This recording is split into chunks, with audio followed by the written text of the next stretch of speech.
Nossa igreja, amém? Vamos à palavra, quem abriu a Bíblia diz amém. Quem está com a Bíblia aberta aí diz amém. Quem trouxe a Bíblia, levante ela. Amém, glória a Deus. É importante você ter ela no papel, tá bom? Se você não tem problema, mas coloque o celular no modo avião aí para não ter distração. Vamos lá, a palavra de Deus diz assim: sucedeu depois da morte de Moisés, servo do Senhor, que o Senhor falou a Josué, filho de Num, servo de Moisés, dizendo: Moisés, meu servo, é morto. Levanta-te, pois agora, passa esse Jordão, tu e todo este povo, a terra que eu dou aos filhos de Israel. Todo lugar que pisar a planta do vosso pé, vou-lo tenho dado, como eu disse a Moisés, desde o deserto e desde este Líbano até o grande rio, o rio Eufrates, e toda a terra dos Heteus até o grande mar, para o poente do sol será o vosso termo. Ninguém se susterá diante de ti todos os dias da sua vida. Como fui com Moisés, assim serei contigo. Não te deixarei e não te desampararei. Esforça-te e tem bom ânimo, porque tu, diga tu, fará este povo herdar a terra que jurei a seus pais lhes daria. Então somente esforça-te e tem muito bom ânimo para teres o cuidado de fazer tudo conforme o que está escrito na lei que o meu servo Moisés te deixou. Dela não te desvies nem para a direita e nem para a esquerda, para que prudentemente te conduzas por onde quer que andares. Não se aparte da sua boca o livro dessa lei, antes medita nele de dia e de noite, para que tenhas o cuidado de fazer tudo conforme nele está escrito, porque então farás prosperar o teu caminho, e então prudentemente te conduzirás.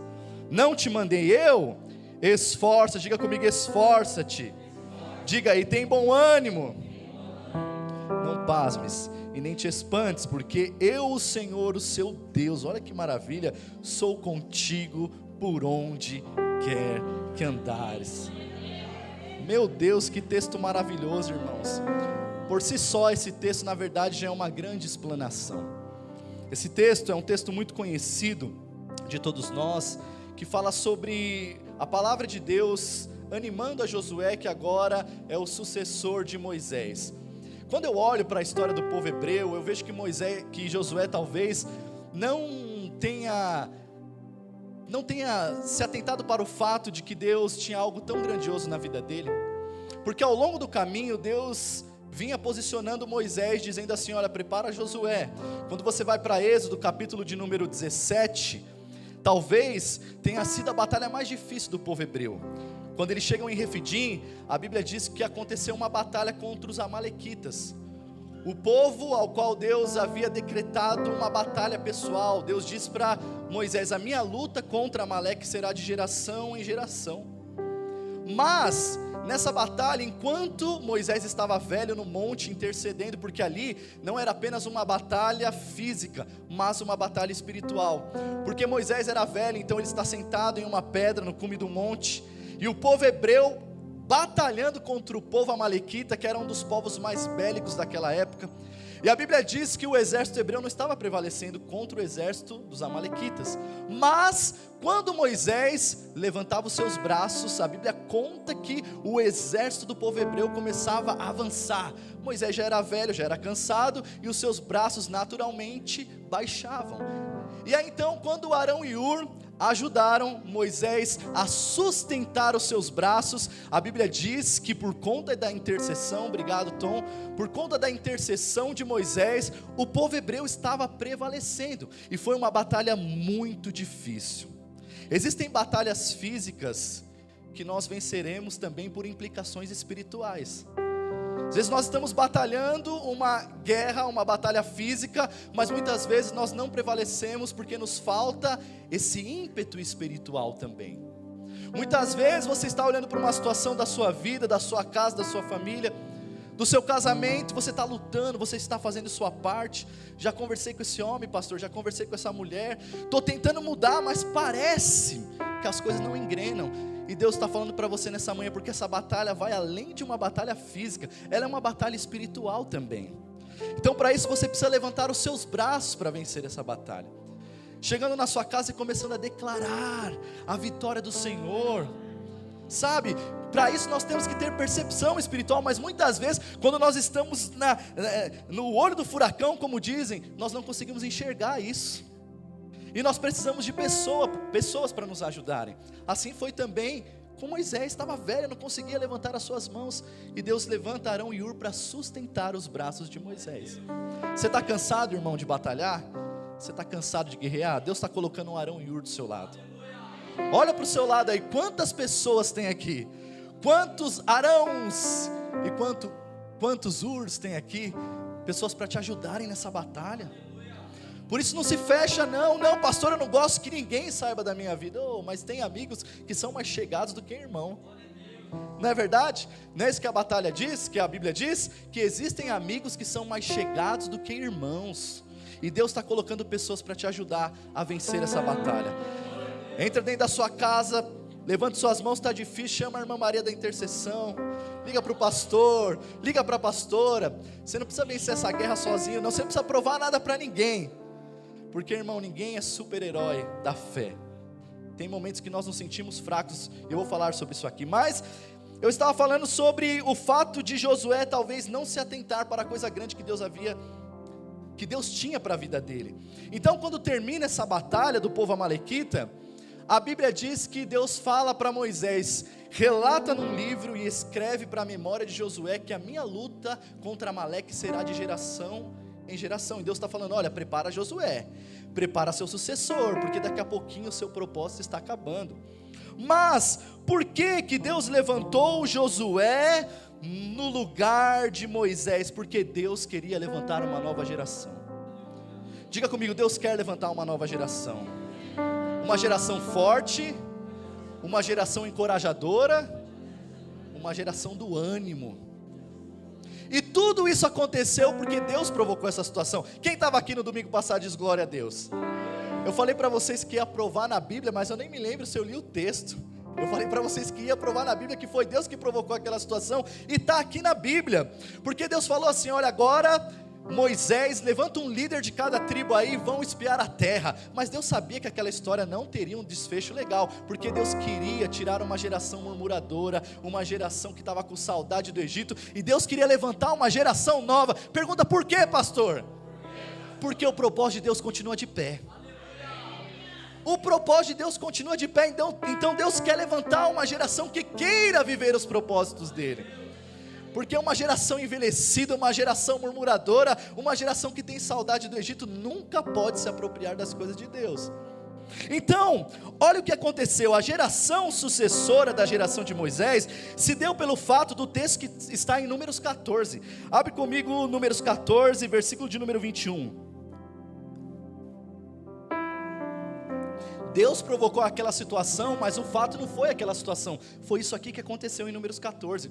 Porque a passagem dos 12 espias começa lá em Números capítulo de número 13, e o desfecho da história termina lá em Números 14. Então Números 14, 21 diz assim: porém então, certamente como eu vivo, e como a glória do Senhor encherá toda a terra, todos os homens, preste atenção, que viram a minha glória e os meus sinais que fiz no Egito e no deserto, e me tentaram, quantas vezes?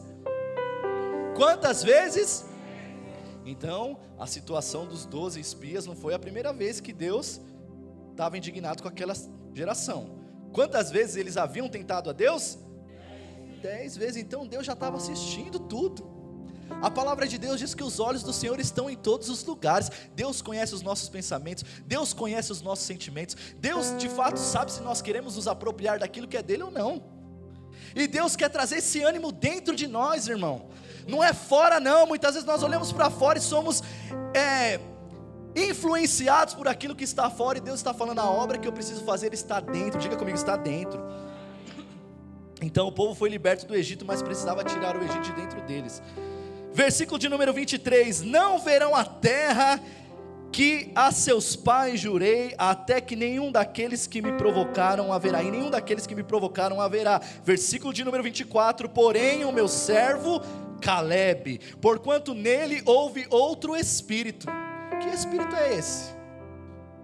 Esse espírito é ânimo, é coragem, É perseverança, é entusiasmo. E perseverou em seguir-me, eu o levarei à terra que entrou, e a sua semente a possuirá por herança. Versículo de número 29. Nesse deserto cairá o vosso cadáver, como também todos os que de vós foram contados, segundo toda a vossa conta, de 20 anos para baixo. Só que Caleb e Josué eram mais velhos. Só que eles não faziam parte de uma geração envelhecida. Porque o ânimo que nós precisamos não tem a ver com a nossa idade. Tem gente aí de 50 anos, de 60 anos, que tem mais ânimo do que um jovem que está morrendo pelos cantos. É ou não é? Então Deus olha para isso também, irmão. Deus olha para isso também. O cara é jovem, está caindo, está sempre reclamando. Oh céus, a vida. O cara não levanta nem o pé para andar, arrasta o pé assim, ó. Sabe aquela pessoa que arrasta o pé? Está morrendo, miserável. Deus está olhando também para a sua preguiça, irmão, para a sua falta de beleza nas coisas da vida. Viver é bom, sim ou não? Sim. Vai lá na CTI do ICESP agora, lá na doutora Arnaldo, para você ver o tanto de gente que está lutando pela vida, num leito de CTI entubado, quase morrendo, lutando pela vida. Por quê? Viver é bom. E tem gente que tem saúde, tem gente que tem emprego, tem gente que tem família e está andando de pé arrastado. A geração de Moisés vai morrer no deserto, porque é uma geração que não sabe aproveitar e nem olhar a beleza daquilo que eu tenho feito. Meu Deus, e quantas coisas lindas Deus tem feito, irmão. Olha para o lado, olha quanta gente linda está aqui. Pastor, mas o senhor não sabe a luta que foi para eu estar aqui. Mas Deus sabe. E se você está aqui, Ele está dizendo, você faz parte da geração de Josué. Você não vai morrer nesse deserto não, porque eu estou olhando para você, e ainda que esteja difícil, você está dizendo, olha, a situação, pastor, está terrível, mas eu não vou desistir não, porque em mim há um espírito diferente. O que diz o texto? Caleb, houve nele um espírito diferente, um espírito de perseverança, e me seguir, então eu levarei ele à terra, e darei essa terra a toda a sua descendência. Ou seja, a bênção que será derramada sobre alguém que tem um espírito diferente, não vai parar nesse alguém, mas vai perpetuar para toda a sua geração.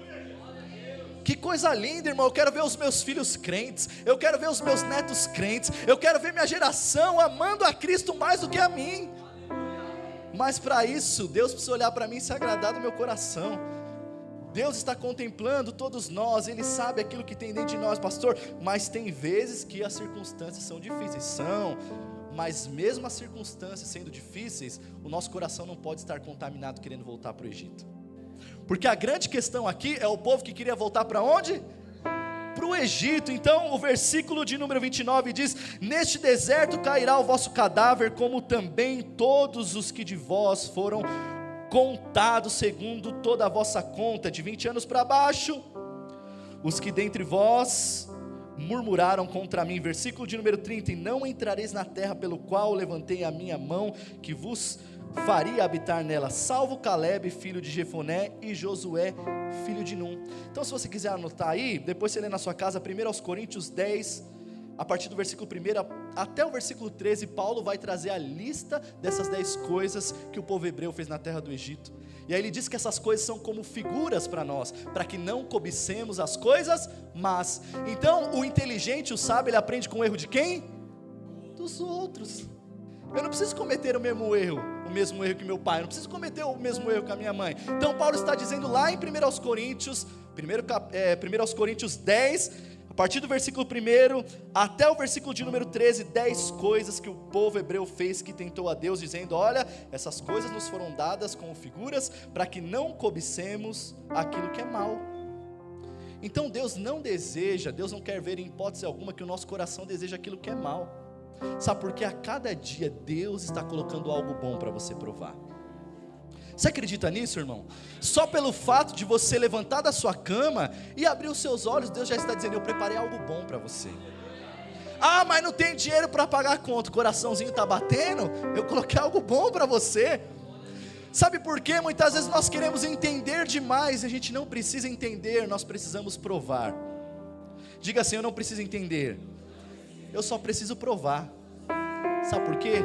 Deus, Ele não apenas se explica, Ele se prova. Tem tanta gente querendo explicar a Deus sem provar a Deus. Provar no sentido de saber quem Ele é. A Bíblia diz, provai e vede que o Senhor... bem-aventurado o homem que coloca nele a sua confiança. Então Deus se prova, a cada manhã existe um sabor especial dos céus para você provar. Então Deus olha para essa geração murmuradora e diz: eu estou levantando uma nova geração. Mas Josué não tinha ideia do que estava por vir. Era algo muito grande, era algo excelente, era algo que iria honrar a sua vida. Afinal de contas, ele substituiria o grande legislador. E quando Deus fala com Josué, aqui no primeiro capítulo do seu livro, nós vemos Deus animando a Josué para cumprir um propósito. Talvez ele estava com medo, talvez ele estava olhando para o fato de uma geração murmuradora, talvez ele estava pensando: eu terei que passar pelas mesmas coisas. Mas Deus estava virando a estação, Deus estava trazendo algo novo, e Josué não tinha ideia do que Deus estava fazendo. Vira para o irmão que está do seu lado e diga assim para ele: você não tem ideia do que Deus está fazendo. Deus está virando a estação, fala para ele: Deus está trazendo algo novo. Não é porque a geração passada não deu certo, não é porque não deu certo com a minha mãe, não é porque não deu certo com o meu pastor, não é porque a experiência na outra igreja foi ruim, que tudo precisa ser do mesmo jeito, porque Deus já virou a estação. Existe algo novo acontecendo, uma geração encorajadora, uma geração de Josué, uma geração que Deus está afirmando: eu já dei a terra por herança. Você não tem ideia, irmão, do que Deus está fazendo. E aí você olha às vezes para você, como eu me olho também, irmão. Tem dia que eu me olho e falo: meu Deus do céu, eu não sou ninguém, eu não sou nada. O que é o homem? A Bíblia diz: o que é o homem? O homem é como a flor do campo que vai e se perde, murcha. A vida do homem é assim, nós não somos ninguém. E nós olhamos para a nossa limitação, e isso, até um certo ponto, é muito bom, porque você se coloca na dependência de Deus. Mas o que muitas vezes nós não percebemos é que Deus nos escolheu não é porque nós somos bons, é porque Ele enxergou algo que ainda nós não enxergamos. Talvez Josué não tivesse enxergado as suas qualidades, e Deus queria explorar cada uma delas. Deus está dizendo para você nessa manhã: eu conheço você melhor do que você mesmo. Eu conheço as suas qualidades, eu conheço os seus defeitos, eu conheço a sua história, eu conheço a sua família, eu sei quem você é, eu conheço até os seus pecados. Mas eu estou te dizendo, você fará parte de uma geração conquistadora, de uma geração preparada para herdar a terra que mana leite e mel. Irmãos, eu quero declarar nessa manhã que Deus está levantando uma geração conquistadora na Bereana Itaquá, uma geração que crê, uma geração que caminha, uma geração que se levanta. Então vamos lá. Para eu fazer parte de uma geração conquistadora, a geração de Josué, primeiro é uma geração que está de pé. Versículo de número 1 diz assim: sucedeu depois da morte de Moisés, servo do Senhor, que o Senhor falou a Josué, servo de Num, dizendo: Moisés meu servo é morto, levanta-te pois agora. Diga comigo: levanta-te pois agora. Diga assim: agora. Diga mais forte: agora. Deus está querendo te colocar de pé agora. Talvez você saiu da sua casa dizendo: mas tem um problema lá, pastor, e eu não posso negar a realidade.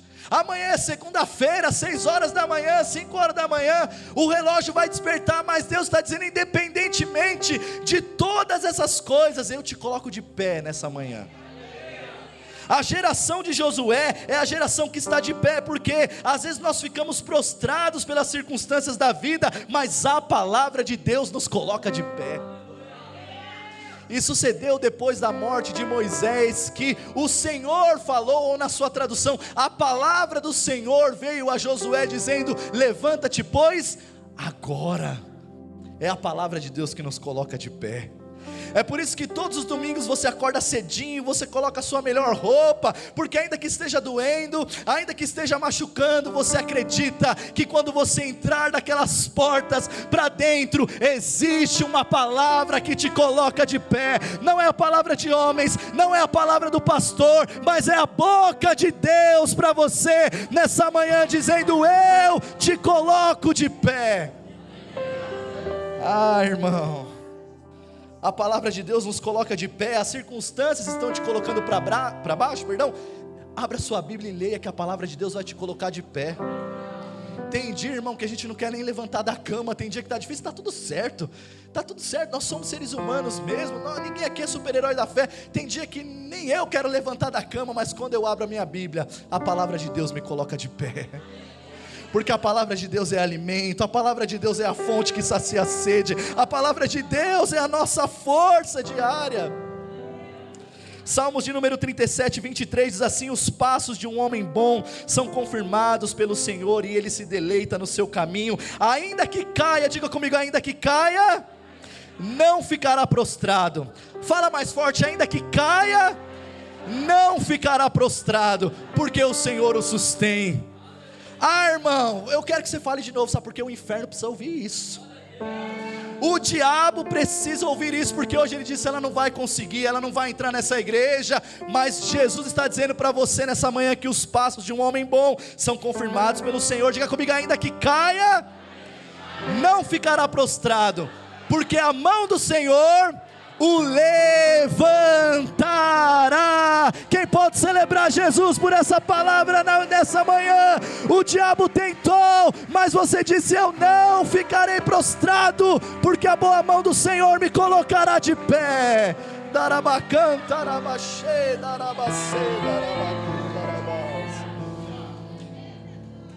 E aí você pensa: mas daqui a pouco eu vou embora, pastor. E o versículo de número 25 continua dizendo: eu fui moço e agora sou velho, e eu nunca vi um justo desamparado, e nem a sua descendência mendigar o pão.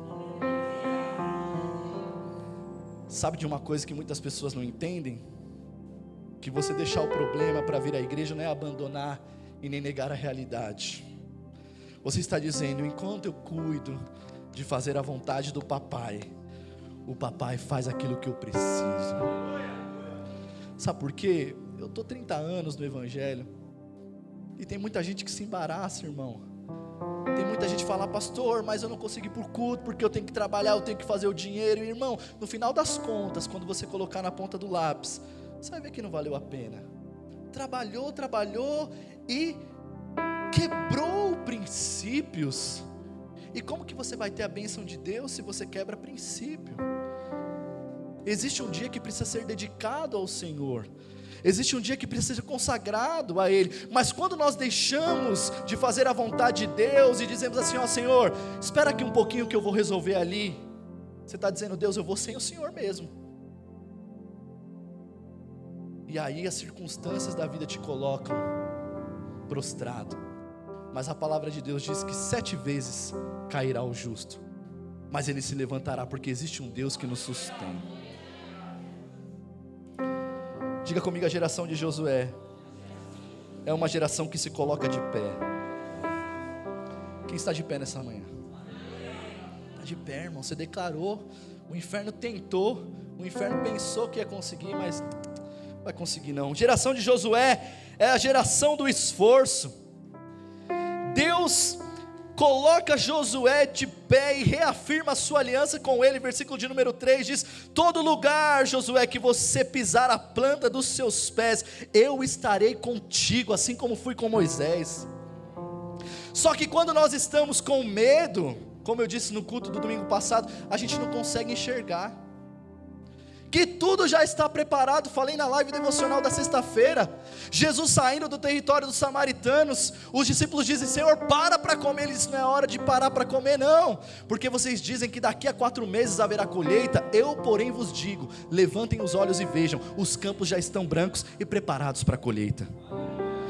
Deus não precisa de meses, anos para preparar algo para mim e para você, porque tudo já está preparado. Então o que eu preciso fazer? Deixar Deus destravar a sua visão. Deus precisa destravar a sua visão. E Deus passa um melzinho. Deus passa um melzinho na boca de Josué, no versículo de número 4. Josué, você não está entendendo, Josué, mas o que eu tenho contigo é grande demais. Você está olhando para a sua incapacidade, você está olhando para as dificuldades, você está olhando para os desafios, mas olha o que eu vou te mostrar, Josué. Versículo de número 4.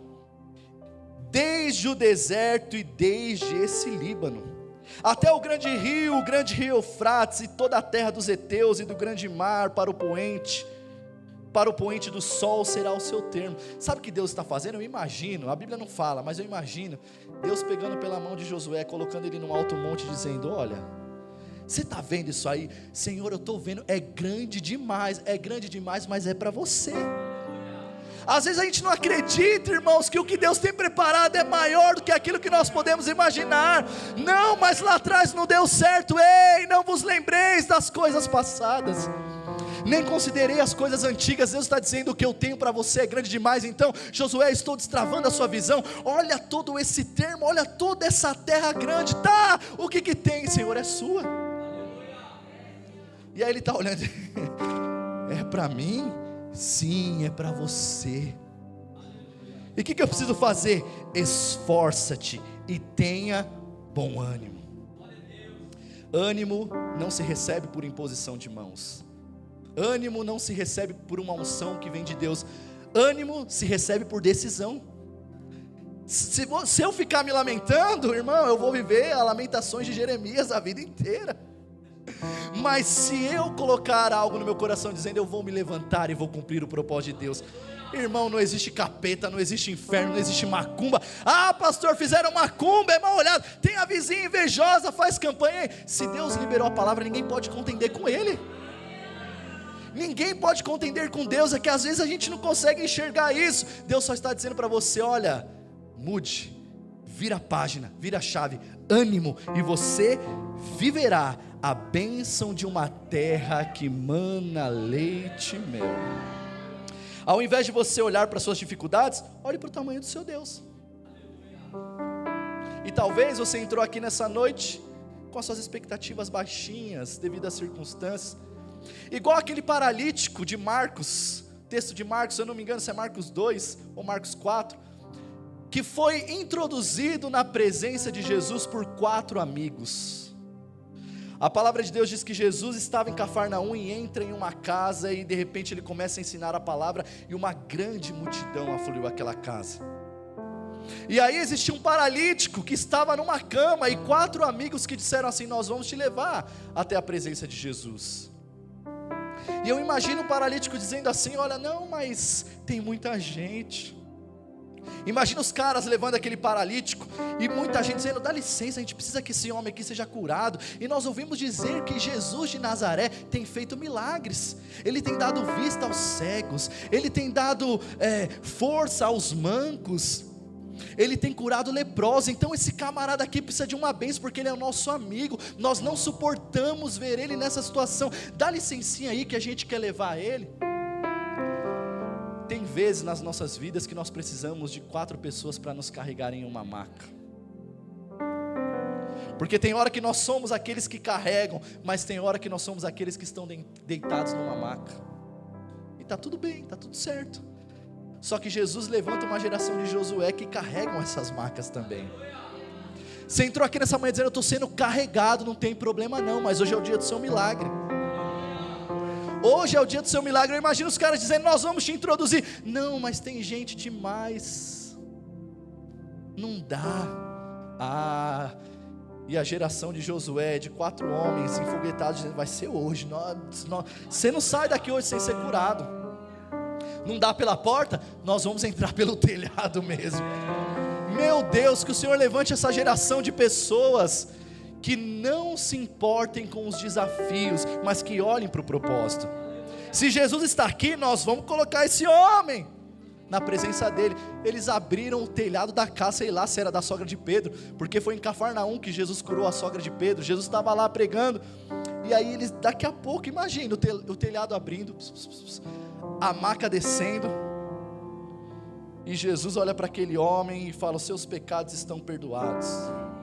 Porque a falta de ânimo também é conotação de pecado. Seus pecados estão perdoados.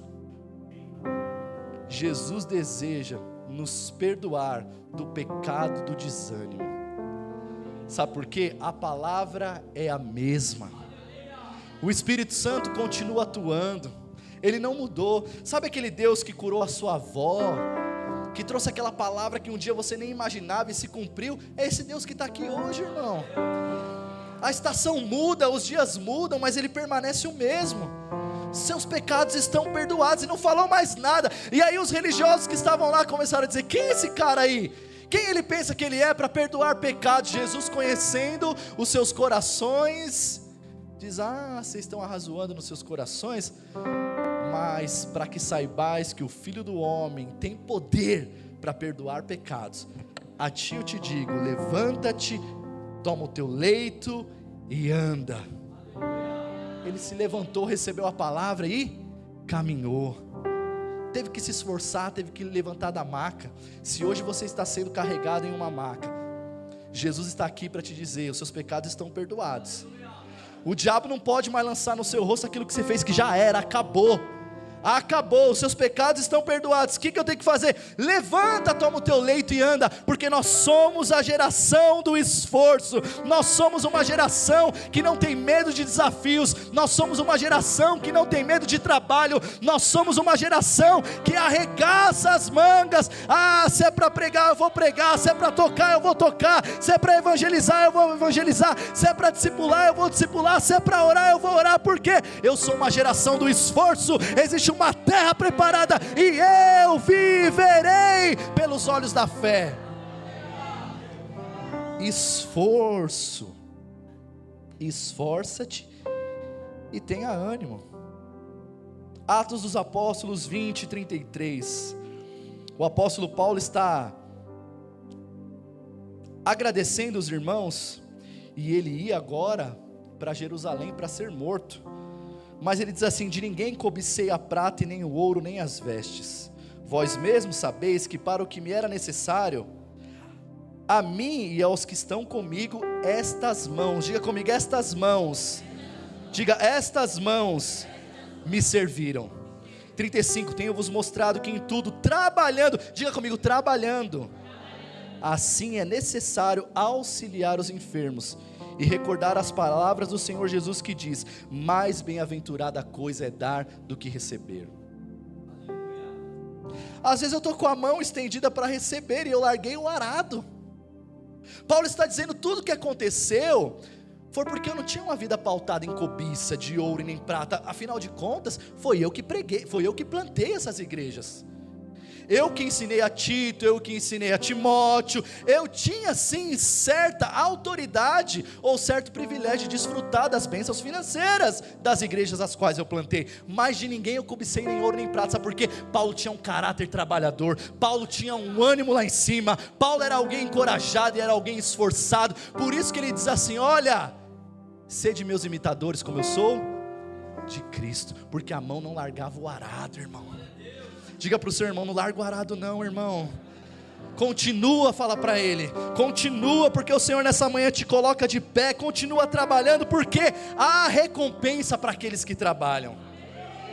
Você acha que não, irmão? Estão pregando um evangelho tão banal aí fora, um evangelho tão barato, e por causa disso, muitas vezes nós que dizemos, arrotamos que somos a igreja da palavra, não cremos mais que Deus pode abençoar, não cremos mais que Deus pode virar a estação, porque não pode pregar, pastor, porque estão pregando errado aí fora. Eu não estou nem aí porque estão pregando.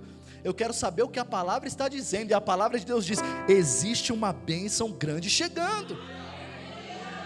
Existe uma bênção grande chegando. Então, você que está trabalhando com dor, você que está trabalhando com choro, há uma colheita abundante chegando.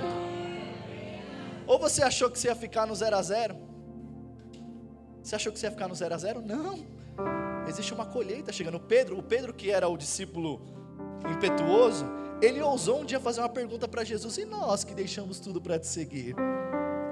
Ninguém teve coragem, irmã Valesca, de perguntar, mas Pedro teve. Pedro teve. Nenhum dos discípulos ousaram dizer: Senhor, nós deixamos tudo para te seguir, será que é só expulsar demônio? Será que é só luta? Será que é só choro? Pedro falou: Senhor, e nós que deixamos tudo para te seguir? E ele diz: não há quem tenha deixado pai ou mãe em casa que não receberá 100 vezes mais nesse tempo. Só alguns pegaram. Não há quem tenha chorado e continua com a mão no arado que não receberá 100 vezes mais nesse tempo. Deus está multiplicando a sua sementeira, Deus está multiplicando as suas finanças, Deus está rasgando as janelas dos céus, porque você está de pé sem uma vida de cobiça, dizendo: eu vou cumprir o chamado de Jesus. Então está chegando, irmão, uma bênção, está chegando uma terra que emana leite e mel, porque nós somos uma geração do ânimo e do esforço. Somos uma geração entusiasmada. Versículo de número 7, tão somente te esforça e tem bom ânimo para teres o cuidado de fazer conforme toda a lei que meu servo Moisés te ordenou. Dela não te desvies nem para a direita e nem para a esquerda, para que prudentemente te conduzas por onde quer que andares. Não te mandei eu, versículo de número 9, esforça-te e tenha bom ânimo, não pasmes e nem te espantes, porque o Senhor, o seu Deus, sou contigo por onde quer que andares. Porque no meio do caminho dá vontade de largar tudo, saber de igreja, de crente, de pastor chato pegando no meu pé. E Deus está dizendo para você nessa manhã: não te desvie nem para a direita e nem para a esquerda, siga em frente pela palavra, porque tudo, Ele está dizendo, talvez aqui e ali, Deus está fazendo tudo, sabe, irmão, onde você colocar, a sua mão vai prosperar. Você está olhando, será que é meu ramo, Deus? Eu quero mudar o ramo. Balela, não é o ramo não, porque não importa qual seja o ramo, se é no ramo imobiliário, se é no ramo da medicina homeopática, se é no ramo, sei lá, da construção civil, se é no ramo de eventos, não importa, onde você colocar as suas mãos, vai prosperar. Porque eu não caminho pelo que eu vejo, eu não caminho pela a sensação econômica do país. Os economistas estão dizendo, estou nem aí porque os economistas estão dizendo, mas eu não estou aqui negando a realidade, não é isso que eu estou dizendo, mas eu estou dizendo que essas coisas não me influenciarão, porque existe uma promessa, diga comigo, existe uma promessa, que diz assim: dela não te desvies, nem para a direita e nem para a esquerda, porque tudo que você fizer, prosperará. Deus está pedindo para você, obrigado Lu, Deus abençoe. Deus está pedindo para você nessa manhã, somente se esforce mais um pouquinho, e tenha ânimo, sabe por quê? Você faz parte de uma geração conquistadora. Jericó, meu irmão, a muralha é grande, mas ela veio ao chão. Depois da 7ª volta, depois da trombeta tocada, Jericó conheceu a glória de Deus. Sabe, nós estávamos cantando aqui no início desse culto, dizendo que toda a terra será cheia do conhecimento da glória de Deus.